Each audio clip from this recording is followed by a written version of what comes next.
Good evening, everybody, and welcome again to the All Portable Discussion Zone. It's a biweekly live stream all about amateur radio portable ops. My name is Charlie, call sign is November Juliet 7 Victor, and with me this evening are the show's two co hosts, Dan, KC7MSU, and Brian, W7JET.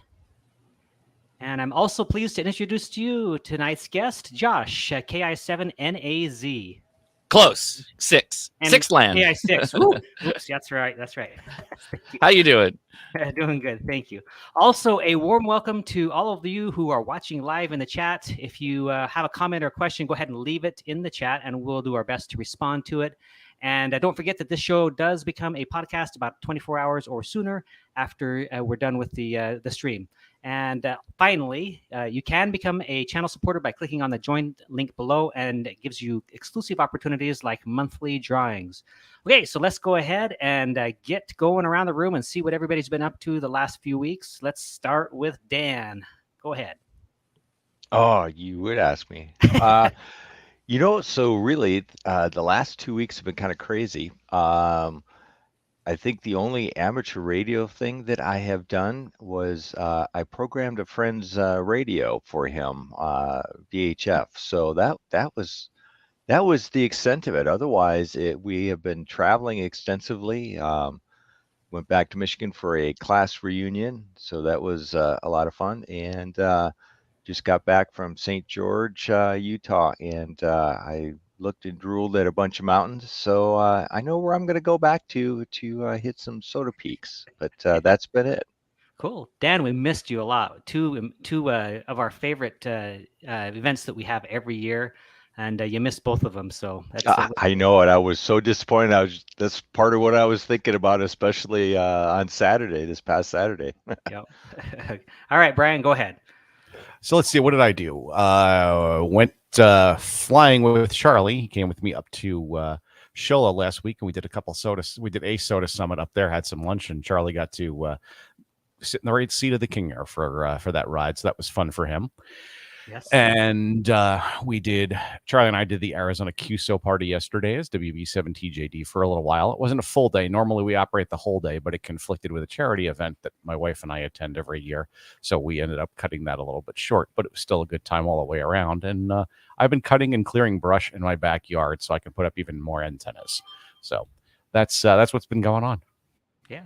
Cool. Yeah, and as you mentioned, for me, it was really fun to fly in that King Air and get up to what was normally a 4-hour drive to get to maybe or longer to get to a summit. We actually did in 30 minutes. So that was amazing. Wow. Shock to shock, 30 minutes. We were doing about 290 miles an hour ish for those to convert it from the knot speed to miles per hour speed. It was fun. Also, I participated in the 6th annual 10-point Madness Summit to Summit event. And so we had, I think the numbers are in, we had 30 participants in Arizona, and that we're putting on 24 or 25 different summits simultaneously. And so I had a fun time there, and also did a couple of other things. I know what Josh is smiling at right now, so let me just bring that up. So he says he has a lot of questions about grounding. Oh, man. Of course he does. And that's because he asked the question about bonding and grounding every time Josh is interviewed. And I've done that to him, too. I think that's why we've gone back and forth a couple of times. So I'm not surprised. Yeah, I'm not surprised either. Let me thank you, Seahorn. Thank you so much. I really appreciate your contribution. We have a bunch of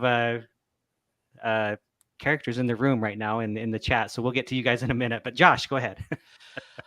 So I'm getting ready for Jamborees on the Air, which is next weekend. I actually happen to be going to a scouting event, which so I'll be camping out with scouts, and I've been asked to just do a big setup. So we're going to be doing lots of that. I likely will try. I don't know if there's going to be a lot of the Boy Scout level, Scout BSA level. These are all Cubs, but merit badge stuff. I stepped in it a little bit with my video on all the spurious emissions of these cheap handhelds, and so I'm getting all these comments those comments are turning into new videos. Last night we just did one where we tested like a dozen handhelds for their harmonics and spurious emissions, and I'm already getting new comments like, "Well, you didn't do this. This doesn't count." Blah blah blah blah blah. And so it's been interesting. I've been really busy with that. So I'm building a bandpass filter here shortly that I'll be making a video on, just a homebrew type of thing, because you can never have enough of that kind of stuff. That's right. You can. It's always learning new stuff.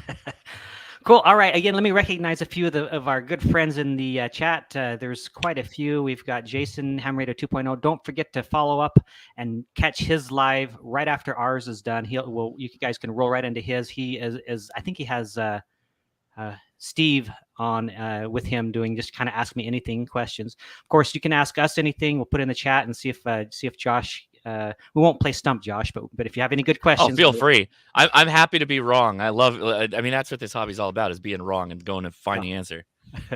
So anyway, cool. Thank you so much. Then just thank everybody for being here. I just thank you.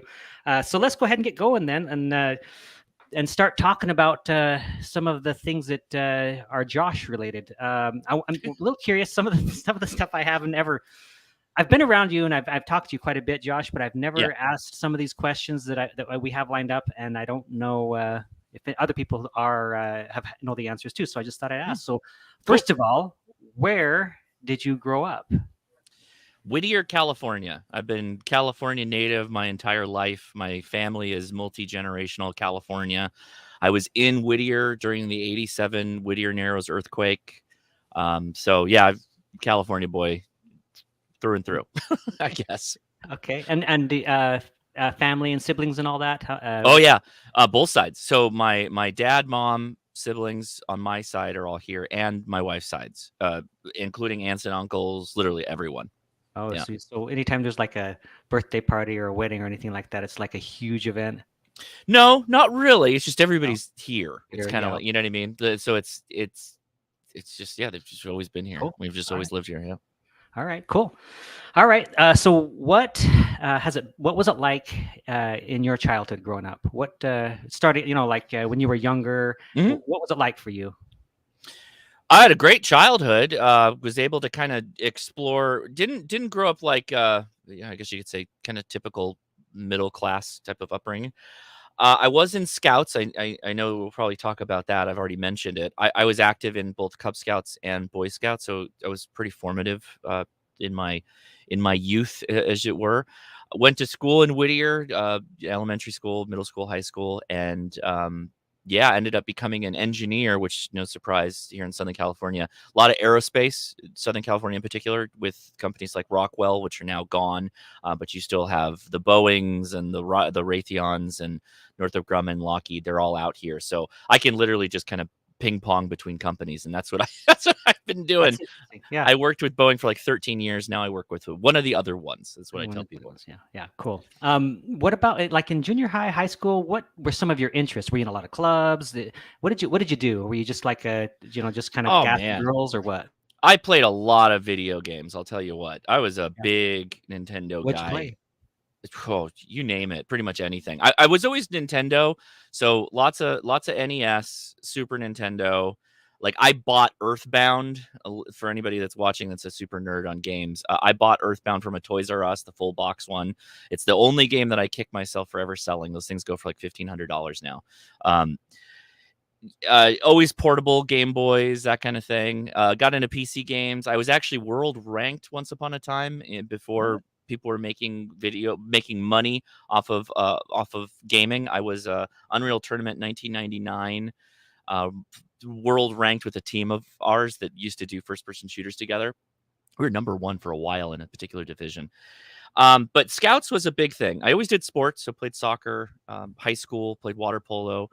But Scouts was a really big thing in my life. I spent a lot of time kind of doing different scouting events to try and, learn different things. As kids, it was really good opportunity to get kind of exposure to things that you may not have ever known about, like kind of like aerospace. I didn't know much about it until I took a tour of like Rockwell when I was really young, back when the space shuttle was being built.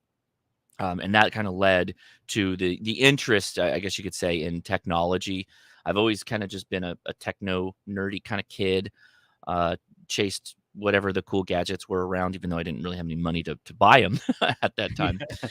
But yeah, scouting was probably one of my big activities, if you will. I don't think a lot of people know that. I mean, maybe some do, but so when did you get involved? You started with Cubs. Were you a Bobcat?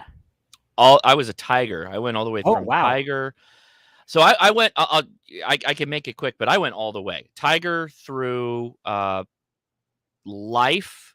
I actually completed every possible thing you can do for your Eagle project, and it was fairly well known within my troop that I was just an atheist.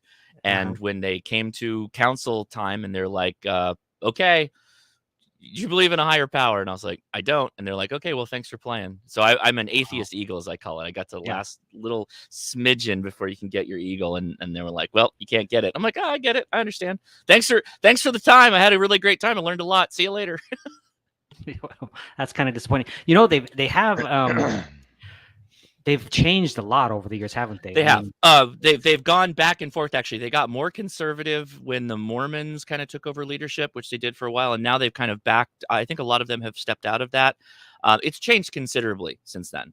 Yeah, it has. It has, for the better, from my point of view. But yeah, I've got no ill will. I learned all the things. I still value what I learned. Yeah, tell us a little bit more about that. What in Boy Scouts has helped you, like, later in life, and you know, what are some of the lessons learned and all that? You know, things like the 10 essentials, right? And this is obviously going to come up with portable amateur radio and whatnot. The 10 essentials that you always have on you. We call it EDC, but you know, back in the day, it was the 10 essentials, your pocket carry, having a backpack, a rucksack, you know, things like that you don't normally nominally think of, like the neckerchief that scouts wear. It's not just a cool looking, well, depending on who you ask, not just a cool looking fashion statement. It's actually like useful for medical things, right? So stuff like that, right? Yeah.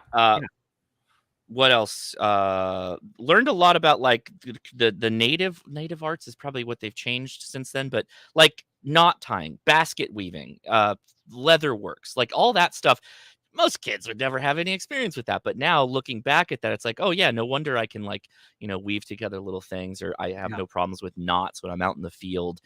First aid, that was always a big one. Swimming, life-saving, actually communication in a certain way, all came from just my exposure in Boy Scouts. Yeah. Did you have any leadership positions in Boy Scouts? I held a number of leadership positions within the patrols, and then just within the individual troops. Of course, yeah. Most kids will go through, you know, fill the different roles as they progress through the program. Right. Yes, I think most people who go through Scouts become good leaders and have good communication skills and are very organized. That's I mean, some of that's personality, but you know, that's cool that you participated in Scouts for so long, and oh yeah, that's great. Let me pause here real quick. Dan, Brian, do you guys have any questions at this point? I participated in Cub Scouts and Weeblos. Didn't get nearly as far, but I always enjoyed that program as well. I remember like Leatherworks band. That was a lot of fun to do that. But nobody ever asked me to tie knots anymore. I'm terrible at knots. That never resonated with me for some reason. So if I have to tie knots other than my shoes, you know, I'm pretty well lost. Dan's really good with sharp objects as well. Yes, I am. I obviously failed on knife handling. So first aid too. Yeah, first aid too. Yeah, that too. All right, Josh. So let's see. Another question I have. So obviously, you have a YouTube channel. Yeah. So why did you get started with YouTube? What got you going? It was actually partially my brother-in-law and my wife. So, well, then girlfriend. I made a YouTube account in 2006, and I didn't immediately start posting videos, but I pretty quickly started posting videos. And it was like just about whatever my hobby was at the time. Like, you can go back and there's like some cigar reviews, technology reviews. I used to do a lot of metal detecting and prospecting, because actually down here in Southern California, we still have some amounts of placer gold, which is what you'd pan for or run a sluice box. I've got a number of videos on that. obviously some shooting in there as well, right? Some gun Yeah. stuff. Pew pew. Yeah, yeah. And so a lot of that was spurred on, one, by my brother-in-law, who had a YouTube account, or still does, but was posting music. Like he was a singer, or is. But he started getting pretty popular out of these YouTube videos, and I was like, oh, that's pretty cool. And my wife was saying, oh, you got all these crazy hobbies, and you like helping people. Why don't you make videos, or try to make a video on kind of explaining some of the pitfalls to worry about, like if you're thinking about getting started in things like, gold prospecting or whatever. And I was like, oh yeah, what the heck, why not? And one thing led to another. I'm posting a video like once a month. Then it started becoming like once a week. And I got YouTube affiliate, or whatever the name. I don't remember what the name was back in the day, but they opened it up a little bit, and I ended up getting on that. And I'm like, oh, this is kind of cool. And then that led to, years down the line. What was it? 2015, I think. Casey Neistat was kind of revolutionizing the world of YouTube, doing daily vlogging. And I was like, I could do that. That sounds like kind of fun. So I gave a shot at that. I said gave it a shot. I did it for over 600 days. And after 600 days, I kind of got burnt out. And I said, okay, what is the most interesting thing out of looking back over all my hobbies and all my interests and all that stuff? Like, what is the thing that I'm most passionate about, I'm most interested in? And it was radio. It's amateur radio. And so that's why I said, okay, we're gonna point the ship in a direction, and we're gonna go that way. Because I didn't really have much success until I decided to really focus my channel and really make it about one thing. Yeah. So you were vlogging for pretty much 2 years straight, every day. Every day. You didn't miss a day. Did not miss a day. I mean, that's amazing. Record and videos would I mean, there was some days where you getting like a 5-minute video. That's it. Yeah. It was a hot minute, and then we're done. But I vlogged the birth of my youngest child. There's actually some kind of intense scenes of a C-section that are on the vlog. Like, they are uploaded. So yeah, I literally had like a trigger warning. If you don't want to see potentially something graphic, fast forward to this side. But yeah, no, that taught me really fast how to kind of sink or swim. You better get good at doing this, at being able to record a story and build a narrative, or you won't be able to survive a vlogging situation like that. It's just too much. It's crazy. And thinking fast too, I would imagine, right? Kind of thinking on your feet. Yeah, a lot of people have said, boy, I have trouble with the YouTube, like making scripts, or I say a lot, and do all this stuff, right, that they get stuck with. And I think the vlogging helped me to just not do that anymore. You kind of just have to teach it out of yourself. So I almost edit while I'm making videos, right? I try not to say, things, scripting, all that stuff. It's like, well, we'll just take another shot. Let's just make another shot. Don't worry about how I said it. Forget that. We'll say it this way. Try it again, right? Easy stuff. Obviously, I'm not putting up enough videos because I still do a lot. You got to think about it. It's something you got to think about. Yeah. Okay. So yeah, your channel, 20 years, it's been around, but it's evolved a lot. Is that well? You almost said 2006, right? So 2006, yeah. Okay, so maybe not quite. Close. So more like 17 years. It's getting there. It's a long time. So you said you were just kind of general stuff, and then you evolved into ham radio. Has your channel evolved, since you got into ham radio at all, or is it just do you have any goals that have changed? How do you approach things now versus when you first got into the radio blog videos? A lot of when my channel started to take off, which I would say was about 2018, 2019, around there was not as good a live stream infrastructure as there is now. And there weren't services like the one we're on right now that make live streams pretty easy to get started with. So I'm not going to say I'm a pioneer in live streaming, but I was definitely one of the first YouTube folks out there doing it, aside from folks like Ham Nation, right? Ham Nation existed, but that was on Twit. It was on its own kind of network. On YouTube, it was still kind of the Wild West out there, and there was a lot of difficulties. We were trying all kinds of different stuff to see what's kind of stuck. Since then, I've kind of found a process, at least for the live streams and whatnot, that I think kind of felt you know, it feels right. If anything, I'm almost looking for like the next cool and interesting thing to try out, because I feel like we've got a process now that we're driving on. All of us, kind of hypothetically, right, have gotten to a point Yeah. where we're doing a thing. It's a particular way we like to do either a live stream or a video, and I'm kind of always looking out for what the next like fun thing to try is going to be. I don't know what that is yet, but you know, I'm always keeping an eye out. Yeah. Cool.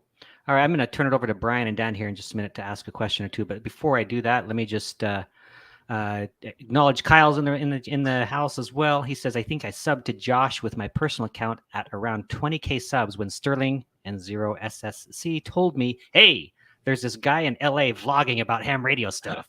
Yeah. Yeah, It wasn't all of the channel for sure, certainly not, but there was a lot of radio stuff, at least in the vlog time.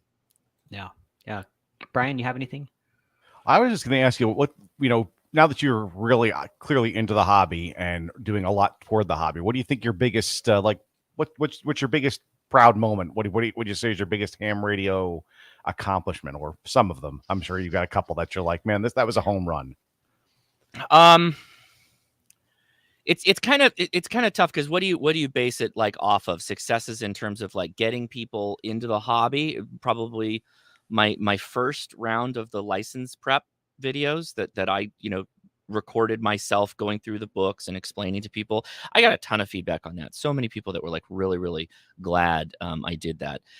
The new version, I think I've improved it a little bit. It's a little bit more refined, faster to the point, because I'm a big advocate of get your license and then you really start to learn how deep the rabbit hole goes, kind of thing. The winning the Bill Leonard Award from the ARRL was kind of a pretty big achievement, because that's, you know, regardless of, obviously ARRL is not like a big player in the YouTube space, but they're huge within amateur radio, and the fact that they're saying that, you know, recognition, I'm reading it right now, recognition for your outstanding coverage of amateur radio and visual media. Like, that's cool that a little upstart YouTube channel is getting recognized from the major player in publications. I thought that was pretty awesome. And then just like literally meeting people, like going and doing, I'll probably mention this a couple of times, the Pacifico camping trip we did, the hiking one, the soda activation, fantastic. Our recent Ramona, California PODA camping activation, just stuff like that. I love just being able to like, hey, let's all just go do this thing and make it about radio. And it's stuff like that I think I get the most drive from. And also building stuff, like successfully assembling something, building a radio that actually works, putting the step IR on my roof. That was a super challenge, but it was a really fun one. Oh, yeah. Cool. Dan, you have anything? Yeah, I was kind of curious, you know, obviously you've been around YouTube for a long time. So do you have like specific goals and how you're guiding your channel as far as what you choose to take and put on? I mean, you know, where do do you have like goals for, okay, where you'd like to be next year kind of thing? No. So subscriber goals are great, but while I appreciate the subscriber number, it's nice. It kind of more symbolizes that I've got a decent community behind me. The thing that I focus on is more or less the mission statement of my channel, which, you know, I guess, you know, I could just go buy every Baofeng derivative that exists, right? And I could just make reviews of handhelds and I would get thousands and thousands of views, more than what I get now. And I'd be like, yeah, all right, great. But the reality of it is the mission statement for my channel is to bring people into the hobby and keep them engaged. Because the reality is I think in a lot of ways, amateur radio sells itself from the standpoint of, if you show people what you're doing, they're interested. A lot of people would be like, oh, this is different. This is interesting. This is cool. The problem is how do you then transition someone from, hey, this is cool and interesting, to, hey, this is cool and interesting, I'm going to get my license. Okay, cool, I got my license. Hey, this is cool and interesting, I got my license. There are no repeaters in my area. Or there is a repeater in my area, but it's full of jerks that don't like me, or I'm not a part of their club, so they don't want me on their repeater. How do you transition them to, well, maybe you should try 10-meter parks on the air. Maybe you should get your general license. That's a lot of ass, right? That's a lot of encouragement you have to do to ask someone to potentially bring them along into the hobby. It's actually kind of difficult.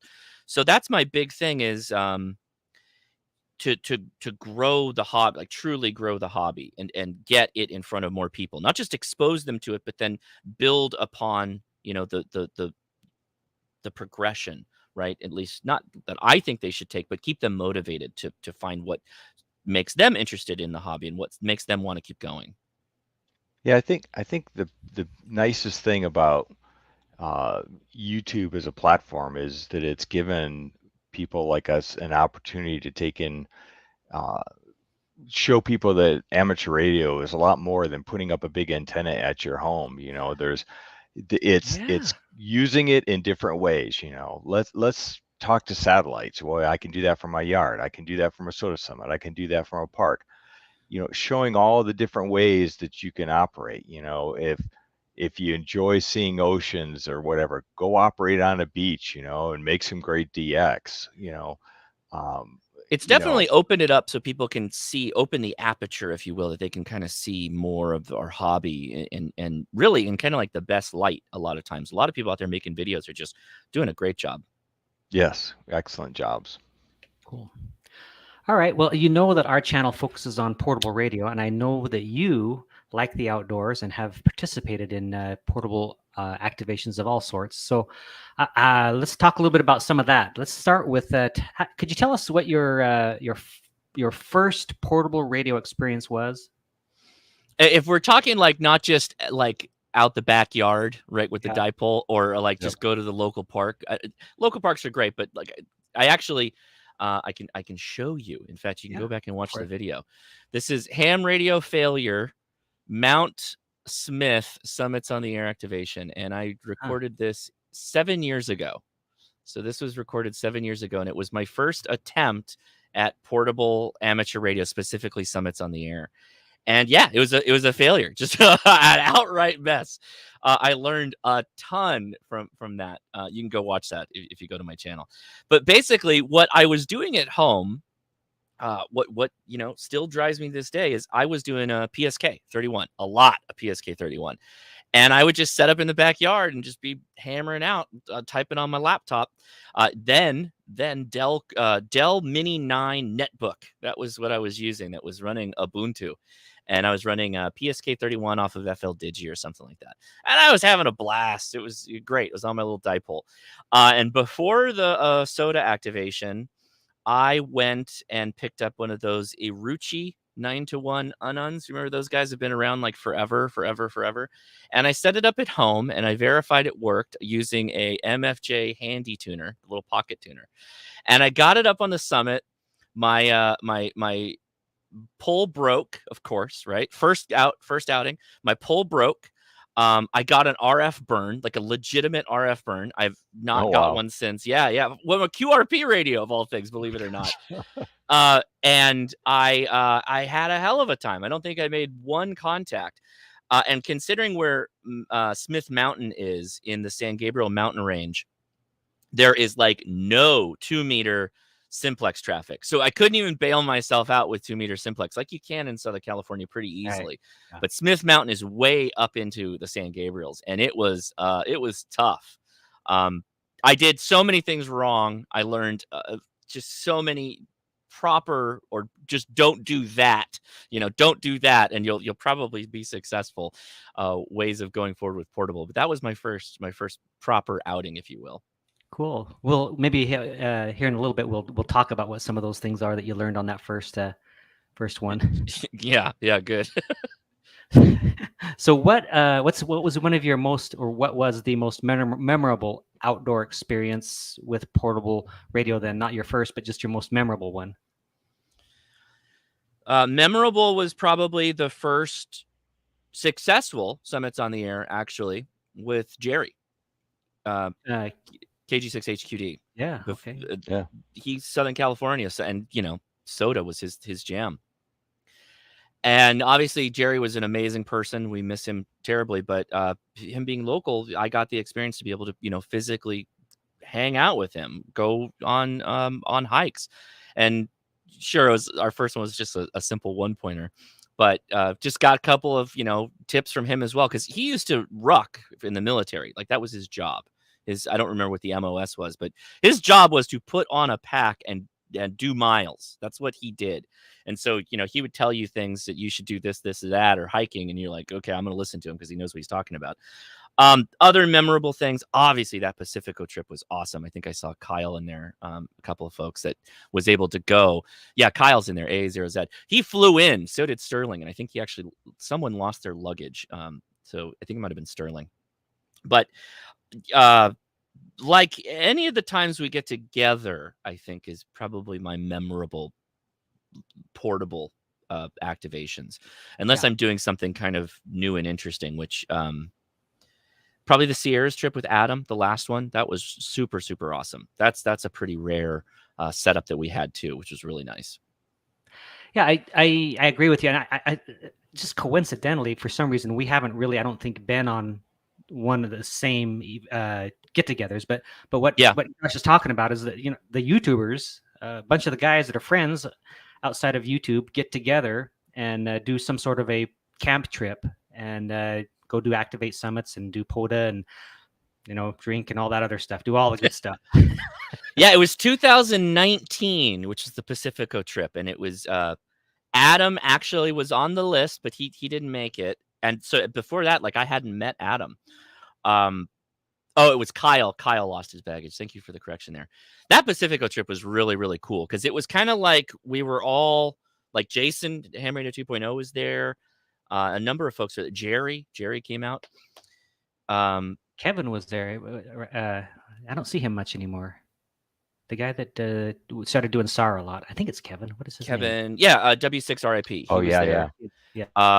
Jovi came out. A number of people. It was so much fun. And it was kind of like the first of us doing these kind of trips almost. And there have been many since then, and many channels go off and do their own, which was awesome. In fact, there was just a POTA weekend somebody had out in Minnesota, one of the other channels that I don't know him personally other than meeting him at Hamvention, but people are doing these things now with some of these channels, and I think it's super cool. It's super fun. Yeah. And in fact, Brian and I were just talking the last time when we flew up to Sholo, and we were both agreeing that we kind of prefer, it's nice to do solo stuff, but we prefer the company. We prefer doing portable radio with somebody. It seems to be right, Brian? Yeah. Go ahead. Sorry, Brian. Go ahead. I'm sorry. Go ahead. Yeah, I was gonna say absolutely. I was talking for me a lot of because of now most of my activating when I do it, I'm usually doing it when I'm working because I get essentially get paid to do SOTA now, because I get to fly to all these places. I've got about 10 hours on the ground somewhere, and I go out and I hit the hills. But most of the time I'm going alone because just me. And Charlie is ridden with me, and our friend I'm brain space. Brad, yeah, K9JDE. He'll come along, or he'll meet me there if it's a situation where there's not enough room in the plane because he's just a maniac and likes to drive everywhere. And it makes it a lot more fun when you got someone to go along with, for sure.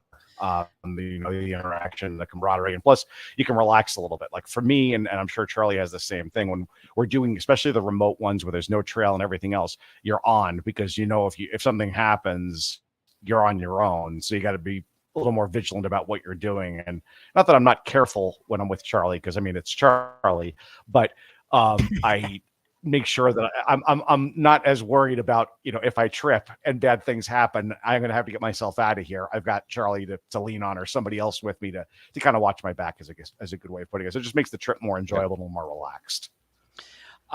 This is my scouting side of things, right? I'm not going to say I'm terrified of the outdoors, because that's not the case, but I have a very healthy respect for it. I've seen people get real messed up outdoors. I saw a scout actually have to get helicoptered out from a summer camp. I've been bit by a snake. I knew it was non-venomous, but I was still bit by it. It was a gopher snake. Isn't a big deal.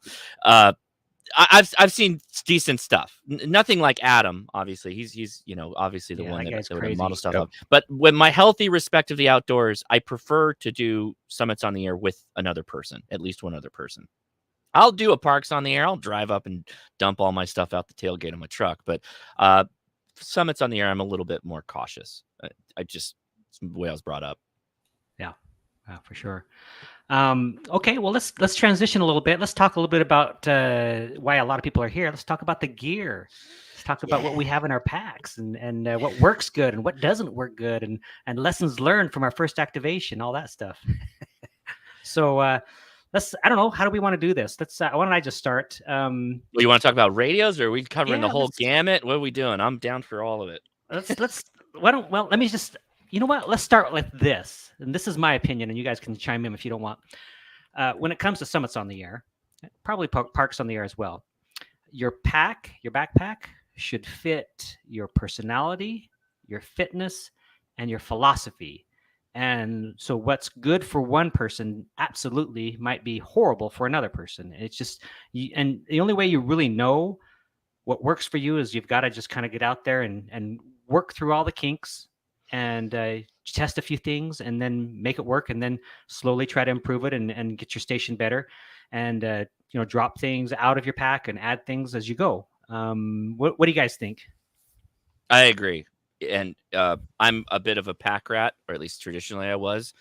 I had a knee issue in 2007. So yeah, a while ago, I had an ACL replacement. So I have to be careful in how much I bring along, just because particularly on a summit, it's the coming down, the impact of stepping really messes with my right knee. So I usually favor super lightweight stuff, ultralight. Really expensive, so get ready for that one when you start looking at the dollar signs. But I found that if I get a backpack that's slightly smaller than I think I want, it forces me to pack down instead of packing up and adding junk I don't need a lot of times. That's actually helped me out. I agree with you. Get the right pack, but I try to challenge myself to be light. Yeah, for sure. And what about you, Brian and Dan? I think for me, what I noticed, and this is along the same journey as me. Everybody starts out in soda, and they bring what essentially is the ham shack they have at home in their backpack up to the top of the mountain, and it's overcomplicated. Not because of anything other than lack of knowledge or lack of understanding that, man, there's a lot of small pieces in this thing, and when you drop this on a cinder cone, everything looks the same, and you spend a while looking for that one little piece. So that's kind of how I started out. And over time, my pack went from weighing 50 pounds to now a normal everyday soda pack for me. The goal is to have it under 28. Most of the time it weighs about 23. Charlie's seen my HF setup, and it's about this big. It's a UKITS HB1B, a link dipole, a 3 amp hour LifePo battery, and a pole, and all that weighs less than 4 pounds. Yeah, at one time my ham gear, weighed about 12. And everybody I talk to and that's usually one of the questions I like to ask everybody when we're doing the interviews is, tell us about the progression of your soda pack. And it always starts the same way.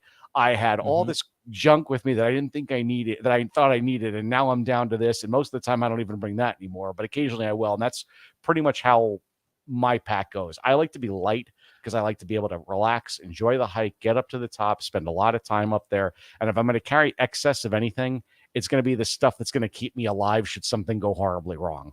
100%. Oh, God. Yeah, that's perfect. I agree. Yeah, cool. Dan, what about you? I think I'm exactly the opposite, as everybody knows. If I was really smart, I would probably get one of those little teeny backpacks that you could just fit a bladder in, and that would be what I would use just to kind of force me to not carry everything. But yeah, I dream of being able to get down to like 28, 25 pounds of backpack. I seem to always be way over because it's like, wow, I might need this or I might need that. And are you dragging a 100-watt radio out? Are you doing that? I used to, but now I don't. But it still didn't help me out a whole lot. I mean, I used to take an 857 and with a tuner, and I loved that radio. That I wish I never would have sold that radio. That is still one of my favorite radios to have fun with. That'll fill a pack up for sure. An 857 and a tuner. Yeah. Yes. And plus, I used to carry, the small little lead acid batteries that come out of Oh yeah. lighting systems and stuff. Those were really popular for a long time, man. That was terrible. So that did revolutionize portable radio, because definitely I remember the transition from sleds to lithium ion batteries that we have now. Yes, Now big LiFo, difference. but I was there for sleds into proper blow up your house lipos and now LiFo. So I've had them all, and yeah, I remember the fun of trying to do so. So you're trying to do a Summits on the Air, and you're literally watching your battery start to die. Dive. Yeah. And, Yes. you're two contacts out or whatever, and you're literally Maybe two watching more. your power just. Yeah. I've been there. I've been there for sure. Yeah. Yep. Yeah. Cool. Let me just recognize real quick, Aaron Lindemann. Thank you so much. I appreciate your contribution there. Appreciate it, man. Back to Brian. He doesn't even have, his radio doesn't even have an SWR meter. I mean, I was talking to him yesterday, and I'm like, "Do you have an SWR meter on that thing?" Oh no, if it blows up, it blows up. Yeah, UKITS. Yeah. UKITS is a brand I missed the boat on, and I wish I would have bought some of those. But go ahead. Sorry. No, I was gonna say it's a great radio. You know, what prompted me to buy it was one of the gentlemen from the New Mexico group had come to one of our gatherings, probably like, I mean, this is a long time ago. It's probably almost 8 or 9 years ago now, and he had a KX1, and I was like, man, that's tiny, and all I'm doing is code. I need to get something like that. Well, the KX1s were still going for like a pretty penny, and a UKITS HP1B happened to pop up on QRZ for the right price. And that's how I ended up with that radio. And I mean, that radio has been through a lot. I've multiple repairs on it. Honestly, to put it simply, I beat the crap out of that radio. It is just, it's the backpack radio. It's gone all over the world. When I was still traveling regularly for work and I'd be gone for a week, that lived in my suitcase. And if I happen to be someplace where I can run up and do a soda summit, I had all the stuff with me to put together a quick backpack to go do a low threat soda activation, because I didn't bring a lot of stuff with me for the higher threat ones. So there was very specific criteria for if I was going to do a soda on the road based on what I thought my threat level was going, because I couldn't carry all the appropriate gear to do that type of stuff safely. That radio is great. I mean, every time I think, I'm like, I want to get a KX2, I want to replace it with a KX2. Then I'll go out and I'll do an activation. I'll get 50 contacts on it. I'm like, I don't need a KX2. This radio is great. It's got like 3,000 contacts on it right now, and it just keeps going. Why would you get a radio that's 3 times the size? The KX2 is almost too big for you. That's crazy. Yeah, it's just tiny. It's tiny and it works. You know, if the SWR is bad, it won't put out any power. It's got a SWR protection where all of a sudden you just see the power meter is not moving. Oh, something's wrong with the antenna. Oh, you forgot to close the link on the 30 meters from the last time. Dumb butt. Go close that. Oh, it's putting out power again. That's great. You know? Yeah.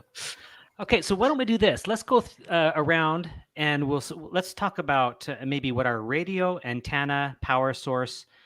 I guess those 3 is a good start, and then what the weight of our pack is at the moment. Let's start with Dan. He already mentioned some of it. Go ahead, and then I'll do it. Then Brian. Then we'll end with Josh. Well, I've kind of stopped carrying some things because I used to carry an extra Biono battery in there, and plus I'd carry a spare link dipole, so I'd have those in my backpack. So now I leave stuff like that in the truck, and then that way, hey, if I break something, at least for the next summit, I've got a spare, right?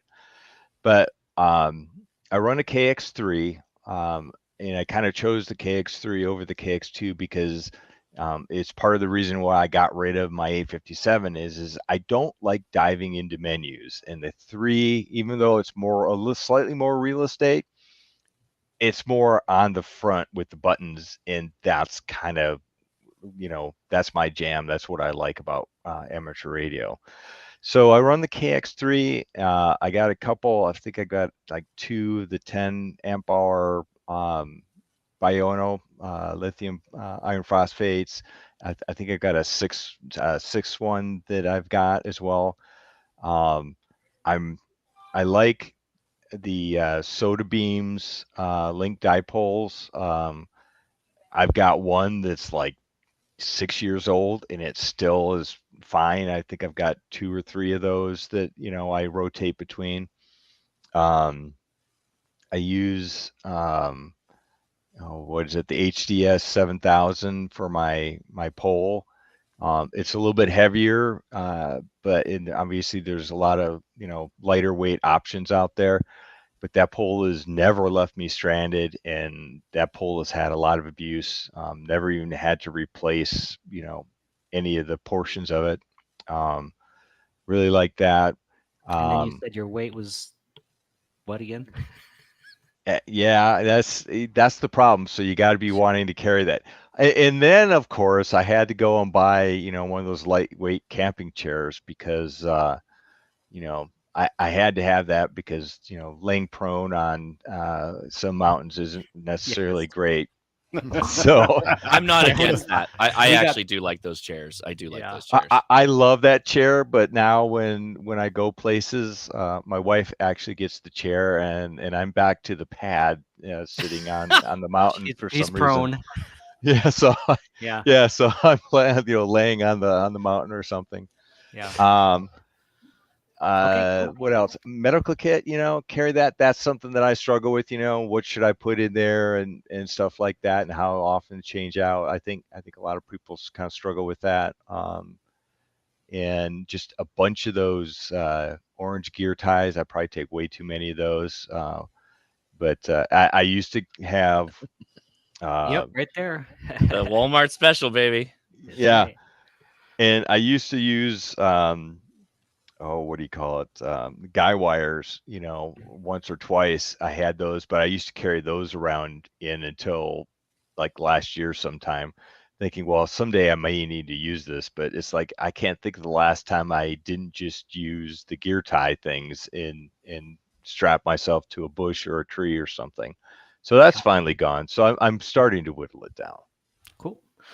All right. For me, real quick, FT817 ND, and I do have an MTR3B that I would use, but I'm going on a lot of trips, soda activations with my wife, so the sideband comes in handy with that thing. So we take that homebrew link dipole. I've always used one of those. I don't think I've ever used a commercial one except for to test and to kind of try out, but my bread and butter is the link dipole homebrew. BioNO 4.5 amp hour battery, and so that's about it for me. Probably hover around 20 to 25 pounds for my pack. Okay, go over to you now, Brian. So let's see, my pack, as I've talked about the radio, it's the UKIDS HB1B link dipole, about a 16-foot long, $20 expandable fishing pole from whatever auction site I can find one on. I reinforced the heck out of it with heat shrink, bright yellow heat shrink, because I did it with black once, and it's amazing how well they disappear when they fall out of your pack too.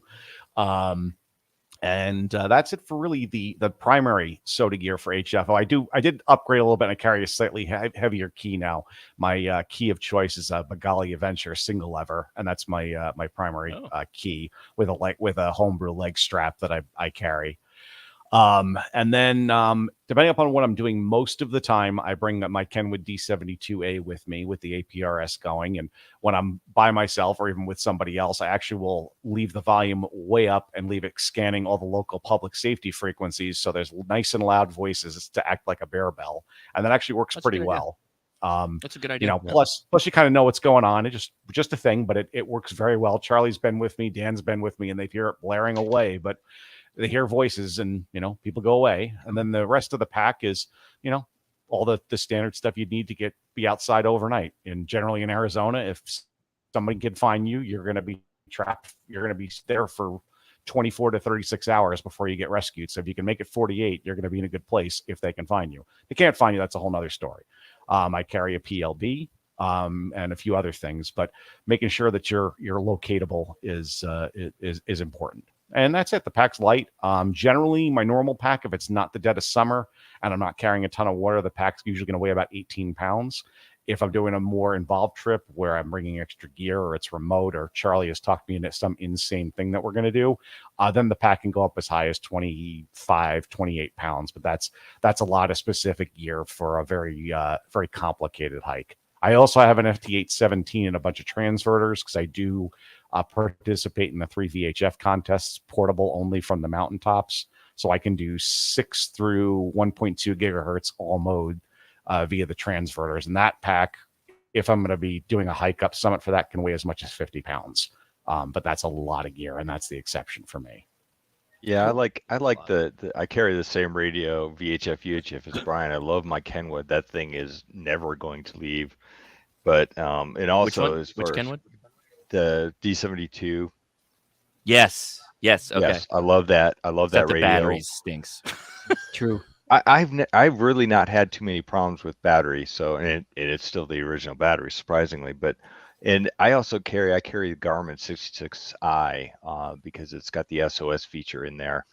I think that's something that I mean, obviously I didn't mention it, but it's something that everybody should carry with them is some kind of device to summon help if they need it. So and definitely in water. I typically carry too much water. And I don't know why. That's just something that I've always done. I drink very little water, unfortunately, on my hikes. I should definitely hydrate more than I do, but always carry plenty of water. That can save your life. I Cool. bring a ton of water too, mainly because there's nothing I like more than if you get out early and you get up on the summit. I make a little bit of coffee right there on the summit. Nice. When I do the activation. That's if I'm packing a little bit heavy, but heavy for me, I was mentioning in the chat. Heavy for me is we did that Sierras trip with Adam, and I had my son, so I was trying to pack a lot of his stuff, and I think my it was like 26, 27 pounds. So that's with a bare I had to have a bare box food container. So that's part great. of the weight. That was a great video, by the way. Oh, So thank you. If people have not seen that, that's great video. Go check it out. It's a lot of fun.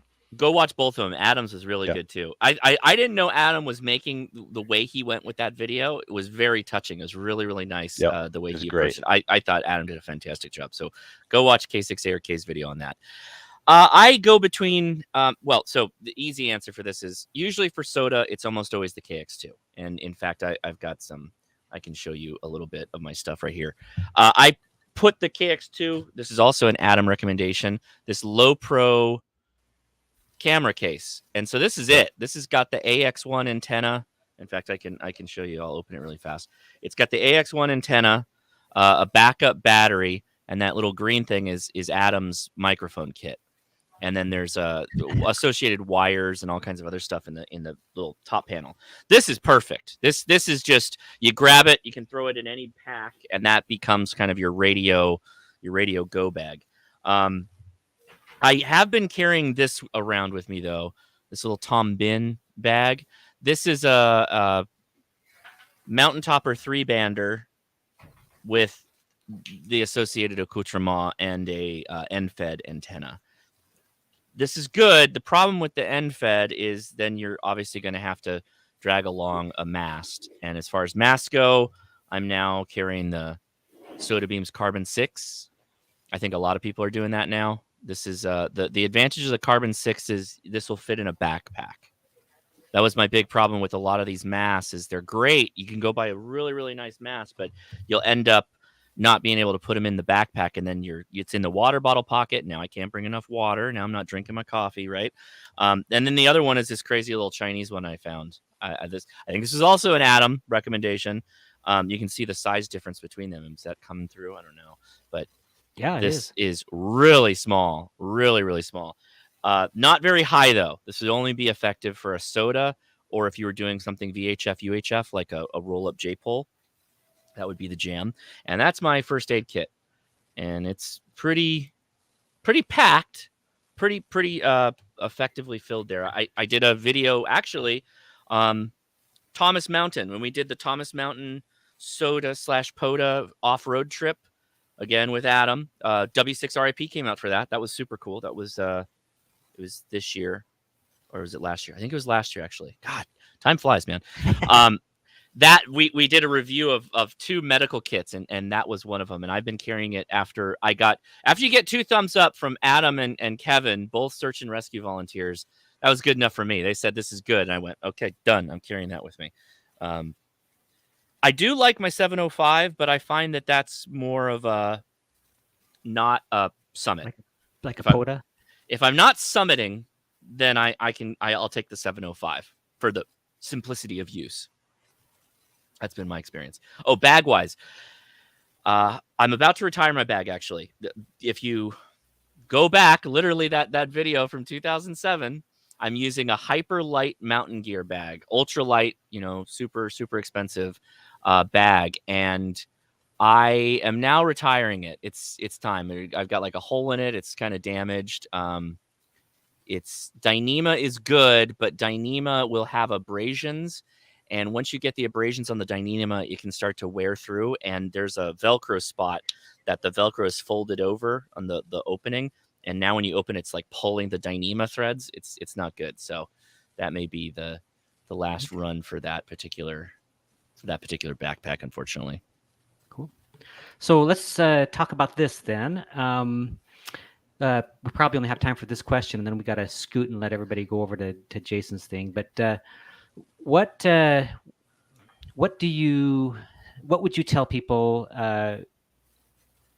should not go in a pack that they might think should? A 9-to-1 on an antenna, unless you have a KX2. I have pretty much. I'm with all of you so far. There's nothing I've disagreed with anything you guys have said. End-feds and link dipoles. I end up going end-fed most of the time because the summits have small footprints out in California, a lot of them, that you can't get like the Soda Beams band hopper up fully, and then also the legs guide out. It doesn't work as well. End-fed seem to do pretty well when you just throw the end on the tip of your mast and push it up against a tree or tie it off on something or whatever. I don't use 9-to-1s though. Again, you can with the KX2, but I oftentimes just go end-fed. Okay. What about the chair? Would you take the chair or not? Yeah, if there's nothing out there, yeah, I love the chair, and I actually started. So I'm adding weight to my kit. I can't see it. I think it's over in my pack collection, but I got one of those knee boards that K4W was it Thomas Witherspoon K4W SWL. SWL. He turned me on to that. It's another ham on Etsy that makes these foldable knee boards, and it was like it was custom made for the KX2 or something, or radios of that size and smaller. You slap that thing right on there, you can get your little tablet, and you can get your key, mic, whatever. Great. It's a really, really nice piece of kit. And if you're using one of those lightweight camping chairs, the way you sit in them, your knees are kind of going to be a little bit high anyway, and that knee board's perfect. It's right there. It's right in your workspace. Yeah, cool. Okay, so don't take a unun or 9-to-1 unun. That's me though. I don't know if you guys feel differently. Well, like we prefaced it, it's different for everybody. Looks like the sun's coming in on my face. But what else would you say? Let me grab the screen here. And what else, Josh? Do pack a head net for bugs. I'm now a big advocate of that, depending on where you live. Yeah, you got that right in your eye. I'll keep going. Yeah. Bug nets are good. First aid, obviously, you got to have the first aid. I personally like. So the first aid kit is something that you're going to evolve over time, and so not that you should give yourself lots of reasons to open your first aid kit, but inevitably when you're outdoors, you're going to find out things that you end up hurting yourself more, like blisters, folks with blisters, right? I really like good shoes. I like a trail runner. If you've not a strong shoe. I prefer trail runners over boots. That's going to be personal preference as well. You're going to have to get out there and experience what you like and what you don't like. The reality of a lot of this stuff is, and I don't know if anybody's told you this before, but you're likely going to encounter a lot of gear you don't like. You're probably more often going to find things you don't like that you evolve away from and into other things. And so don't be afraid to evolve and get rid of. Yeah, please, because it's going to keep you from getting out there. It's going to keep you. It might actually end up hurting you over time, right? If you got a pair of shoes that keeps giving you blisters, well, ditch the shoes. It's not everybody's feet are different. It's okay. Cut them loose. I would say as much as there are many radios that people are taking that are kind of like like an 817, for instance, right? Really good radio, all in one. I do like having an HT of some kind. I don't care what it is so much as you just have an HT. It doesn't have to be something big like that. Yaesu VX6 is really just a nice, simple one, great for the outdoors. You can beat it up pretty hard. There was something else too that I was totally thinking about. Oh, have a jacket, a rain jacket, sun protection, something with a hood, particularly if you're doing summits. Sun exposure is a nightmare.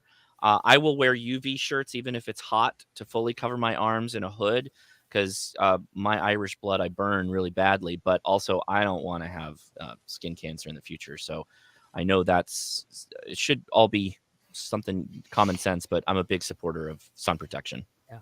Cool. We'll take maybe 5 more minutes, cut into a little bit of Jason's time, but not too much. Sorry, Jason. So I'm just going to mention a couple things, and then I'll turn it over to you guys back. So one thing I don't take anymore is a chair. Mother Nature seems to always provide, or else I just sit on the ground, and it's just the one. That's my choice. Some people like the comfort. One thing I do take is like Brian and Dan, I take some sort of a SOS or emergency communication beacon or device. I've downsized to the Garmin Messenger instead of the Garmin GPS 66i. The Messenger is half the price and does everything I need to do still. It sends text through satellite and still does the SOS thing. I take a net for bees because of the Africanized bees here. And if they go for the mouth, the nose, and the ears and the eyes. So that's something that I do take with me. And so there's some things that are like very specific to your area. For example, when I went to Tennessee, I definitely needed some DEET and needed to take care of watching for the ticks, which was something that was really foreign to me. Yeah, so, I hate ticks. Yep. Just gotta, it's very specific. And then, like in Arizona, especially in the desert, you really have to have very durable shoes because it's a lot of rocks and pointy rocks and stuff. So it's a little different than maybe hiking in Wyoming and where there's like pine needles and stuff that you're hiking on. So anyway, so those are my kind of do's and don'ts. Before we turn it back over to Josh for closing, Dan, anything else did you want to add to your bag description? Just that I don't take bananas anymore because I tend to leave them in there and they don't look so good after a week or two of being in the bag, especially after being baked in the Arizona sun. So I guess I could make banana chips, but they never come out. So that's it for me. Tim says always long sleeves. That's me too. Always long sleeves and a hat for me as well. Yep, me too. For sure. I learned that also, Charlie, from you, is that the long sleeves are definitely worth it, and it doesn't make me sweat anymore. And actually, I feel more comfortable in the long sleeve thing. So, okay, Brian.